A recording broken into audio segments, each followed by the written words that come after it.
ہوتا ہے فکر معاش اور ایک ہوتا ہے طلب مال. ان دونوں میں فرق ہوتا ہے. فکر معاش یہ ہے کہ گزارے کے قابل جتنا ہونا چاہیے اتنا ہو، لہذا یہ پرابلم حل. لیکن اگر پرابلم طلب مال ہے تو اس کا کوئی حل نہیں ہے یا اس کی کوئی حد نہیں ہے. فکر معاش کی حد ہے، طلب مال کی کوئی حد نہیں ہے. ہوتا یہ تھا کہ بزرگان دین کا طریقہ یہ رہا کہ انہوں نے جو ان پر خدمت دین کا جذبہ غالب ہوتا تھا وہ اس کو سامنے رکھ کے دیکھتے تھے، یار مجھے کتنی ضرورت ہے، مجھے 5 کمرے کے مکان کی ضرورت ہے یا ایک کمرے میں ہو جائے گا گزارا. ایک میں ہو جائے گا نا تو وہ 5 کی فکر نکال دیتے. اچھا ان کو پتا تھا کہ بھائی مجھے صبح دوپہر شام 2 روٹی کھانی ہے، ایک روٹی کھانی ہے، یا صبح شام 2 ٹائم کا کھانا کھانا ہے اور اس سے میرا صحیح گزارا ہو جائے، وہ ٹھیک ہے یار اتنے کافی ہے. خواہش کو کم کر کے معاش کے فکر کو کم کیا جا سکتا ہے. فکر معاش کو کم کرنے کا بہت بڑا نسخہ خواہشات کو کم کرنا ہوتا ہے.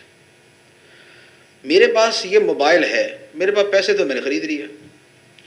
میرے پاس پیسے نہ ہو اور پھر مجھے آگ لگی ہوئی یہی خرید رہا میں نے، اب فکر معاش شروع ہو گئی. لیکن مجھے پتا ہے کہ یار میرا کام تو وہی 12,000 15,000 والے موبائل سے چل جائے گا تو میں لے کے کروں، بس ٹھیک ہے یار ہو گیا بہت ہے. مجھے کیا ضرورت ہے میں اس سے مقابلہ کروں، اس سے مقابلہ کروں، اس سے مقابلہ کروں، اس کے پاس فلاں موبائل، اس کے پاس فلاں موبائل، اس کے پاس یہ گاڑی، اس کے پاس یہ گاڑی. جب ہم دنیا میں اوپر والے کو دیکھ کے مقابلہ کرتے نا تو فکر معاش جو ہے وہ طلب مال میں ڈلتی ہے، اور طلب مال کی حد نہیں ہوتی، اور وہ ہمارے وقت کے اوپر اثر انداز ہوتی ہے. ہمارے ہی اساتذہ جنہوں نے پڑھا ہے انہوں نے بڑی تنگی سے پڑھا ہے. اس کی روٹی اس کے گھر پہ، اس کی روٹی اس کے گھر پہ، ایسے ہی ہوتا تھا نا. کھانا ان کو مدرسے میں نہیں ملتا تھا، گھروں میں بندھا ہوا تھا. صبح جائیں گے شام جائیں گے کھانا لے کے آئیں گے. کتاب ایک ہوتی تھی اور پڑھنے والے 10 ہوتے تھے، تو آپس میں ڈیوٹیاں مقرر ہوتی تھیں کہ بھئی اتنے بجے سے اتنے بجے تک یہ سبق تیار کرے گا، پھر یہ پھر یہ پھر یہ پھر یہ.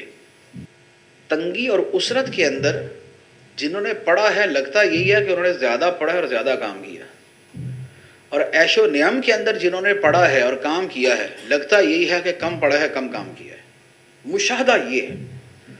ہم یہ کہتے ہیں کہ ہمیں سہولتیں دے، ہم کام کر کے دکھائیں گے. وہ سہولتیں دے دیتے ہیں اور ہم کام کر کے نہیں دکھاتے، پھر وہ ہمیں دیکھتے رہتے ہیں. ہم کہتے ہیں کام کر کے دکھائیں گے، وہ ہمیں دیکھتے رہتے ہیں کہ بھائی وہ آپ نے کہا تھا کام کر کے دکھائیں گے، ہم نے کر دیا کام. تو کام جو ہے کام کو کام کے طور پہ کریں. اس کو اوڑھنا بچھونا بنا لیں گے نا معاش کو تو پھر کام نہیں ہوگا. تو فکر معاش جو ہے پرابلم یہ ہے، معاش پرابلم نہیں ہے، فکر معاش پرابلم ہے. تو فکر کو ہٹا دیں، معاش کمائیں آپ اور اس کو بہتر کریں. ہم کسی چیز کو مصیبت کے طور پہ سوار کر لیتے ہیں، تو اس کو چیلنج کے طور پہ سوار کریں. اس کے مطابق جو ہے نا وہ جو پلان کر کے آپ نے کچھ اور کمانا ہے کما لیں، کچھ اور کر لیں کمانے کے لیے. آج کے زمانے میں ذرائع ہزاروں، بندہ جو ہے نا زیرو سے شروع کر کے کروڑوں کماتا ہے. آج کل تو زیرو انویسٹمنٹ سے کاروبار کرنے کے ویسے ہی طریقے بہت سارے ایجاد ہیں نا، تھیوریاں آ رہی ہیں، فارمولے آ رہے ہیں. زیرو انویسٹمنٹ، پیسہ کوئی نہیں لگے گا، پروفٹ بہت ہوگا. کیسے ہوگا؟ بہت سارے طریقے کریں. تو فکر معاش کو ختم کر دیں، معاش کو رہنے دیں، معاش کو پورا کریں.